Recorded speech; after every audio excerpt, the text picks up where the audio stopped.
अत्यंत गरीब परिवार का एक बेरोजगार युवक नौकरी की तलाश में किसी दूसरे शहर जाने के लिए रेलगाड़ी से सफ़र कर रहा था।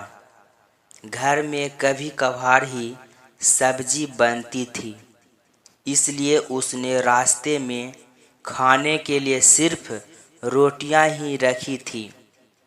आधा रास्ता गुजर जाने के बाद उसे भूख लगने लगी और वह टिफिन में से रोटियां निकालकर खाने लगा। उसके खाने का तरीका कुछ अजीब था। वह रोटी का एक टुकड़ा लेता और उसे टिफिन के अंदर कुछ ऐसे डालता मानो रोटी के साथ कुछ और भी खा रहा हो, जबकि उसके पास तो सिर्फ रोटियां थी।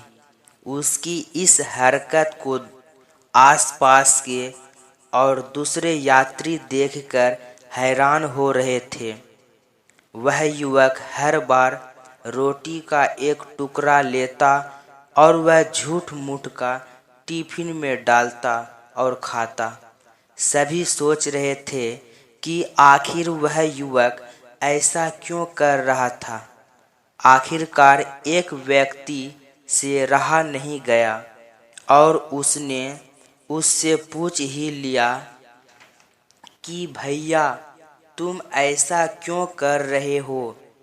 तुम्हारे पास तो सब्जी है ही नहीं, फिर रोटी के टुकड़े को हर बार खाली टिफिन में डालकर ऐसे खा रहे हो मानो उसमें सब्जी हो। तब उस युवक ने जवाब दिया, भैया, इस खाली ढक्कन में सब्जी नहीं है, लेकिन मैं अपने मन में यह सोचकर खा रहा हूँ कि इसमें बहुत सारा अचार है। मैं अचार के साथ रोटी खा रहा हूँ। फिर व्यक्ति ने पूछा, खाली ढक्कन में अचार सोचकर सूखी रोटी को खा रहे हो, तो क्या तुम्हें अचार का स्वाद आ रहा है? हाँ, बिल्कुल आ रहा है।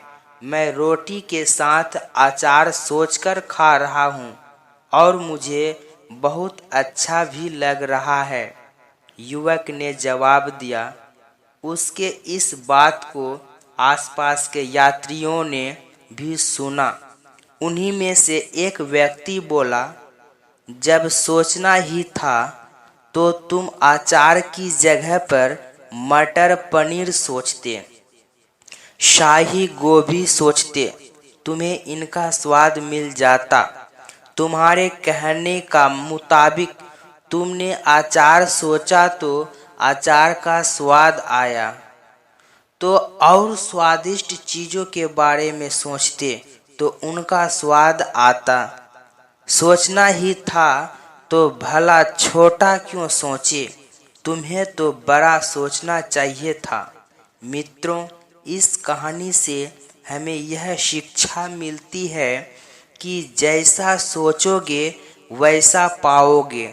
छोटी सोच होगी तो छोटा मिलेगा, बड़ी सोच होगी तो बड़ा मिलेगा। इसलिए जीवन में हमेशा बड़ा सोचो, बड़े सपने देखो तो हमेशा बड़ा ही पाओगे। छोटी सोच में भी उतनी ही ऊर्जा और समय खपत होगी जितनी कि बड़ी सोच में। इसलिए जब सोचना ही है तो हमेशा बड़ा सोचो।